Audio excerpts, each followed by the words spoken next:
Fala galera, estamos aqui de volta a mais um episódio do seu mini jornal bolsonarista.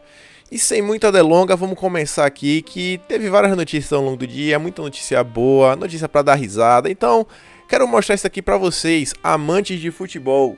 Olha quem resolveu dar um pitaco sobre política. Vanderlei Luxemburgo, né, novo técnico do Palmeiras. Por exemplo, o juiz Sérgio Moro está sendo tido como o grande mocinho do Brasil, o Durango Kid, a National Kid, o grande. Peraí, um juiz de primeira instância pegou a nossa Constituição, jogou no lixo, mandou prender, mandou matar, mandou fazer o que não sei o quê, passando por cima da Constituição, passando por cima de todo mundo, tá certo? Trazendo uma parte policial para dentro da parte política. E o Brasil, nós estamos há 4 anos à deriva. Nós estamos à deriva, 3 anos à deriva. O que é o Brasil hoje? Um país sem respeito. O Moro é um grande juiz, não quero saber a competência dele. Ele podia ter feito tudo que ele fez, mas não atropelar a Constituição como ele fez. Não poderia ser feito da forma como fez. Então, são pensamentos meus que eu tenho de ideologia, entendeu? E continuo sendo Lula, eu vou sempre defender. Vocês estão vendo aí, né? Vocês estão vendo aí quem é o Vanderlei Luxemburgo, falando aí várias barbaridades. Inclusive ele fala aí no início desse vídeo, eu não botei, que o nome dele, Luxemburgo, é em homenagem a Rosa de Luxemburgo, que era uma pessoa da esquerda. Ele fala que toda a família dele é de esquerda. Ele fala que o Moro rasgou a Constituição. E não só rasgou a Constituição, como ele também afirma que ele é Lula e ele vai ser sempre Lula, vai defender o Lula. Absurdo, né? Espero aí que os amantes de futebol, o pessoal aí do Palmeiras, né, pelo menos dê um recadinho que ele foque no trabalho e deixe de comentar sobre política, porque é até engraçado, né? Vanderlei Luxemburgo, com certeza deve ter aí uma boa casa, um bom carro, bons ternos, sempre viajando, né? Aproveitando o melhor do capitalismo, mas na hora de defender, ele vai para a ideologia. É o verdadeiro socialista de iPhone. Voltando aqui para as notícias do dia a dia, para quem não sabe, o ministro Ricardo Salles, ele participou de uma conferência, né, de vários países e por aí vai. Eu recortei aqui uma das falas que ele teve nessa conferência, que é essa primeira fala assim, que ele fala isso, ó. Exigem medidas e apontam o dedo para o resto do mundo. Sem cerimônia, mas na hora de colocar a mão no bolso, eles não querem. Protecionismo e hipocrisia andaram de mãos dadas o tempo todo. Criticou Ricardo Salles, né, também pelo Twitter. E ele está falando isso aí dos poderes dos países ricos, né, ao redor do mundo, que querem proteger a Amazônia, mas não querem olhar para o próprio quintal deles, né? E vocês devem saber que o Brasil é recorde de cuidar da própria terra. O Brasil realmente, assim, quando se trata de preservação da terra, o Brasil está entre aí os melhores, se não a maior nação do mundo. E quem saiu em defesa do Ricardo Salles foi o Chico Graziano, que ele foi bem assertivo. Ele falou assim, ó, que o Ricardo Salles, ele tocou o dedo na ferida. E aqui a matéria fala, ó, que ele defendeu o que o Ricardo falou na COP25, que falou que não deu em nada, né, e criticou os países desenvolvidos, que segundo ele não querem abrir mão de seus mercados de crédito de carbono. E aqui ele fala, goste ou não, Ricardo Salles colocou o dedo na ferida. E aí aqui embaixo tem o Twitter completo que diz, ó, países ricos não querem abrir seus mercados de crédito de carbono.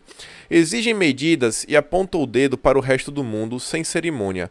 Mas na hora de colocar a mão no bolso, eles não querem. Goste-se ou não, Ricardo Salles colocou o dedo na ferida. E, gente, vocês estão vendo aí como essa pauta ambiental tá o tempo todo na mídia. O pessoal deu aí a capa da Time pra Greta e por aí vai. O que o pessoal tem que entender assim, por que esse ativismo ambiental é tão importante? Pensem assim, vocês já ouviram falar em globalismo, vocês já ouviram falar em diversos modelos de poder, mas vocês já ouviram falar no globalismo. Eles querem criar um governo mundial, né? Um governo centralizado. Vocês veem aí a ONU, que ninguém... Vocês aí elegeram alguém para a ONU? Vocês votaram? Não. Ninguém sabe quem é que vai trabalhar lá. São as indicações malucas e por aí vai. Só que pensem assim, como é que você vai criar um governo mundial se você não tem quem financie? Porque todo governo, ele precisa de financiamento. Ele precisa de impostos. Impostos é o que sustentam um governo. E aí, como é que você vai criar um governo ao redor do mundo todo? O que é que existe ao redor do mundo todo que permita que você crie um imposto geral? Tem países, por exemplo, que tem, sei lá, algumas coisas, outros países não têm outras coisas, tem países que fazem certas atividades econômicas, tem países que fazem outras atividades econômicas, sei lá. Você começa a falar, vamos testar usinas termonucleares. Pô, o Brasil não tem muito isso, já tem países que tem várias usinas termonucleares, por aí vai. Só que quando você fala de meio ambiente, qual é o país que não possui meio ambiente? Qual é o país que não possui uma natureza? Qual é o país que não está inserido no mundo, né, nesse bioma global que a gente vive? Então, se eles conseguem fazer com que o imaginário popular acredite que não, temos mesmo, não, a gente não sabe como proteger o Brasil, a gente não sabe proteger a nossa terra, quem sabe mesmo é a ONU, vamos dar dinheiro para a ONU, não, vamos criar aqui um novo imposto global. A partir do momento que você consegue isso, não falta mais nada, porque agora já tem um imposto para financiar um governo mundial. Então, quando eles falam que o verde é o novo vermelho, né? Que é igual a melancia, que é verde por fora e vermelho por dentro, essa questão toda ambiental é ao redor disso. Vocês veem aí o que é que esse pessoal das ONGs estão envolvidos e por aí vai. Aconselho até que o vídeo no canal que eu dossiê da Amazônia é um vídeo mais investigativo, que tem um tempo que eu não faço nenhum, que eu vou lá na questão da Amazônia mostrar um monte de curiosidades para vocês. E aí, sem sair um pouco dessa questão do meio ambiente, mostrar isso aqui, que é quem achou ruim foi o Randolph Rodrigues. Randolph Rodrigues foi criticar o Ricardo Salles. Ele falou ali em cima, como vocês podem ver. E eu não vou ler o comentário dele, mas o que eu quero falar assim, quem é o Randolph Rodrigues que criticou o Ricardo Salles? O Randolph, ele, junto com a rede, né, ele foi ao STF para protocolar uma ação contra a extinção do DPVAT, ou seja, esse desconto aí na renovação de PVA que vocês iriam ter, que Bolsonaro está proporcionando, o Randolph Rodrigues foi contra. É isso mesmo que vocês estão vendo, ele foi contra. O Randolph Rodrigues também, no início do ano, em maio, ele pediu impeachment do Weintraub, do nosso ministro Abraham. E ele também, né, como vocês podem ver a matéria da Poder 360, ele queria criar uma CPMI da Amazônia e queria chamar o Ricardo Salles.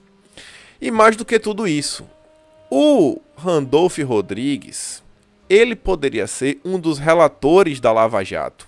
Vocês percebem como o tempo todo aqui, quem vem acompanhando o canal de tempo, sempre as mesmas figurinhas vão aparecendo e reaparecendo, a mesma galerinha de gente, a mesma galera de sempre, né? O mesmo grupinho.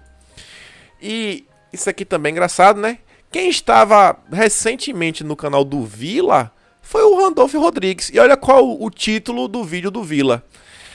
Senador Randolph Rodrigues, o bolsonarismo é produto do lulismo. Pronto, a gente aqui não é porque a gente apoia Bolsonaro, é nada, não, a gente é fruto de Lula e por aí vai. E pra quem não conhece o Vila foi um rapaz que foi demitido pela Jovem Pan, ele foi demitido. Por quê? Porque naquela época que tiveram as manifestações no dia 26, você lembra que o MBL criou aquela narrativa pra tentar esvaziar, falando que a gente queria fechar tudo, destruir o Congresso, por aí vai.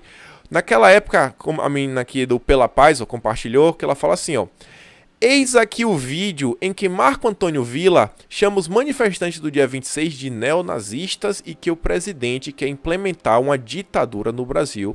Depois disso ele foi demitido e, coincidência ou não, né, a Jovem Pan, extremamente com uma relação muito forte contra, quer dizer, com os aliados, a Jovem Pan, que é aliada dos opositores de Bolsonaro. A Jovem Pan, que é muito amiga de Dória, do pessoal do PSDB, recontratou o Villa. Ai, viu? E como a gente tava falando da CPI da Lava Toga, né? Falei Randolph Rodrigues. Vale falar que é uma menção pro Dias Toffoli. O Dias Toffoli deu uma declaração muito absurda, né? Seria a palavra. Olha o que ele fala. A Lava Jato foi muito importante, desvendou o caso de corrupção, colocou pessoas na cadeia, colocou o Brasil numa outra dimensão do ponto de vista do combate à corrupção, não há dúvida, mas destruiu empresas. Isso jamais aconteceria nos Estados Unidos, na Alemanha. Nos Estados Unidos tem empresário com prisão perpétua porque lá é possível, mas a empresa dele sobreviveu. Ou seja, não foi a corrupção, não foram os empresários corruptos que geraram a destruição da empresa, sabe? A falta de confiança do mercado por saber que era empresa envolvida em comércio ilícito. Não. O responsável por isso é a Lava Jato. É a Lava Jato que é o responsável por isso. E esse é o nosso presidente do STF, né? Realmente lamentável. Até inclusive o nosso presidente vai ter uns elogios ao STF, que foi desnecessário, mas não tô aqui pra falar mal dele. Então vamos continuar aqui. Outra matéria aqui que eu achei... Essa matéria é extremamente interessante. Sabe por quê? Porque eu achei o título dessa matéria o melhor título de quem noticiou. Eu vi páginas de direita mesmo que não noticiaram tão bem como essa matéria aqui, que eu não vou falar o nome do veículo, né? Mas tem aí o nome para quem quiser ler. Porque, olha como eles colocam... PF assina acordo de delação com Cabral. Muita gente só relatou isso. Mas eles já colocaram aqui, ó. PGR é contra. Ó, PGR é contra. A Polícia Federal assinou acordo de delação premiada com Sérgio Cabral e enviou material para homologação de Edson Fachin. E aqui vem, ó. Pelo acordo mantido sob sigilo, o ex-governador do Rio de Janeiro se comprometeu a devolver 380 milhões da propina recebida. Velho, o cara se comprometeu. Não, eu vou devolver. Quanto será que esse cara não tem guardado? Olha quanto dinheiro esse pessoal roubou. Isso aqui com certeza é só uma parte que eles conseguiram achar. E aqui, ó, a delação, porém, só terá validade caso seja homologada pelo STF. Quando ela foi enviada ao Supremo em novembro, Fachin pediu um parecer do nosso petista favorito, Aras, sobre o material. E aqui, ó, em sua manifestação que chegou ao STF hoje, o PGR diz ser contrário ao acordo de delação que já havia sido rejeitado pela Força-Tarefa da Lava Jato no Rio. Ou seja, o Aras está seguindo o mesmo posicionamento da Lava Jato no Rio. Então eu acho que, aparentemente, é uma coisa boa, né? Se os lavajatistas acham que não é uma coisa boa, então, o pessoal que realmente assim está investigando. Mas a gente também tem que ficar assim, tem que olhar, né? Tem que ver assim qual é o lado da PF. Mas aqui olhando só a matéria que fala assim, ó, segundo o Globo, Aras comenta que Cabral ocultou informações e protegeu pessoas ao negociar o acordo com a Lava Jato Fluminense. O PGR alega também que o ex-governador pode ser considerado o líder da organização criminosa montada no governo e, nessas condições, não poderia se beneficiar de um acordo de colaboração. Então, temos que esperar os próximos episódios. Mas o que a gente vê aqui é que o Aras e a Lava Jato do Rio de Janeiro estão andando no mesmo passo, no mesmo ritmo. Então, nada a reclamar. Outra matéria aqui de mais... um cara aí que tá sempre aí, né, nas páginas, devia estar nas páginas policiais, né, um cara desse. Mas tudo bem. Rodrigo Maia aumenta salário dos assessores do deputado. E sempre que eu falo de Rodrigo Maia, eu gosto de lembrar, até coloquei aqui a matéria, ó. Kim Kataguiri dá nota 8 para Rodrigo Maia e 5 para Bolsonaro. Mas enfim, Rodrigo Maia, que coincidentemente, olha, só por coincidência, ele está sendo candidato à reeleição para a presidência da Câmara dos Deputados. O deputado Rodrigo Maia aprovou no despacho o aumento de 4,5% na remuneração dos assessores dos gabinetes dos deputados. A medida contraria a Lei de Diretrizes Orçamentárias para o Orçamento da União de 2019, que veda expressamente o reajuste da verba destinada aos gabinetes parlamentares nesse ano. O custo anual aos cofres públicos será em torno de 30 milhões. Será que isso daí não tem alguma coisinha... Será que isso não poderia ser, sei lá, relacionado a meio que a compra de votos? O cara que tá meio que em reeleição, vai jogar ali os gabinetes, todos os deputados. Vai que esse pessoal aí, alguns deputados estão fazendo rachadinha e acabe recebendo um pouco mais, né, desse aumento. Mas, complicado, né? É complicado demais. Esse daí é o presidente da Câmara. Ai... E aqui, nossa última matéria aqui, ruim do dia, antes da gente começar a falar das coisas boas. O Escola Sem Partido divulgou esse vídeo aqui, ó, que são crianças contando o funk do Karl Marx. Eu só vou colocar aqui um pedaço, porque é um absurdo, já tá até aqui separado. Mas deixa eu botar aqui do iniciozinho.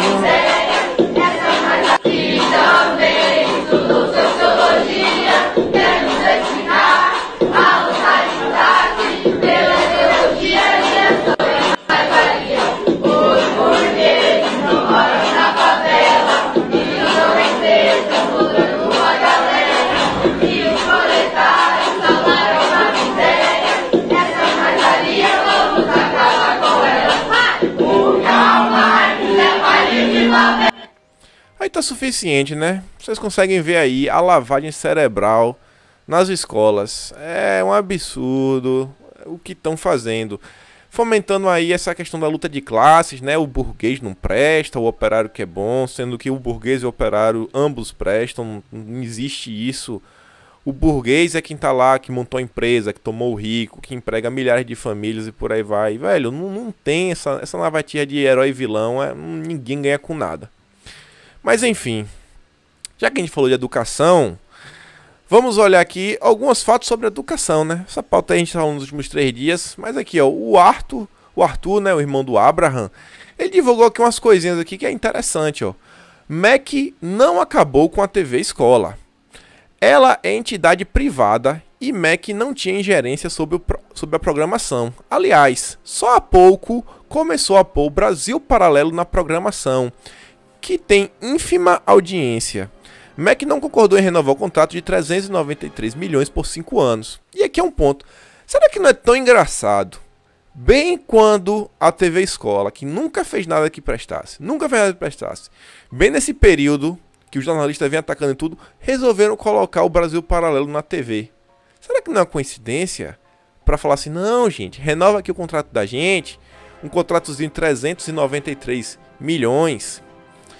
E aqui o Flávio Morgenstern, que também apareceu nos últimos programas todos, olha a maturidade, sabe? Olha a maturidade do cara, ó. Acabo de ter uma muito proveitosa ligação de 1 hora com um dos grandes assessores do MEC. Muitos pontos de concordância, vamos acertar os pontos de discordância, desenvolvimentos a caminho. E ali ele só fala para Vera Magalhães no final, né, compartilhar. Mas você vê, o cara compartilhou uma matéria do MEC, teve problemas, teve ataques desnecessários? Teve. Ao mesmo tempo que ele falou isso, o Flávio ele levantou umas questões que agora está todo mundo discutindo, que são questões proveitosas, como por exemplo, a questão da BNCC, que dá um controle do governo sobre a educação muito grande. Ele levantou a questão dos globalistas por trás do MEC, lá do Lehman e por aí vai. E só para deixar claro aqui, que teve um pessoal ainda que não entendeu no último vídeo, só quero falar da cronologia, porque isso daqui serve para tudo que vai acontecer na direita e que já aconteceu, que é fogo amigo.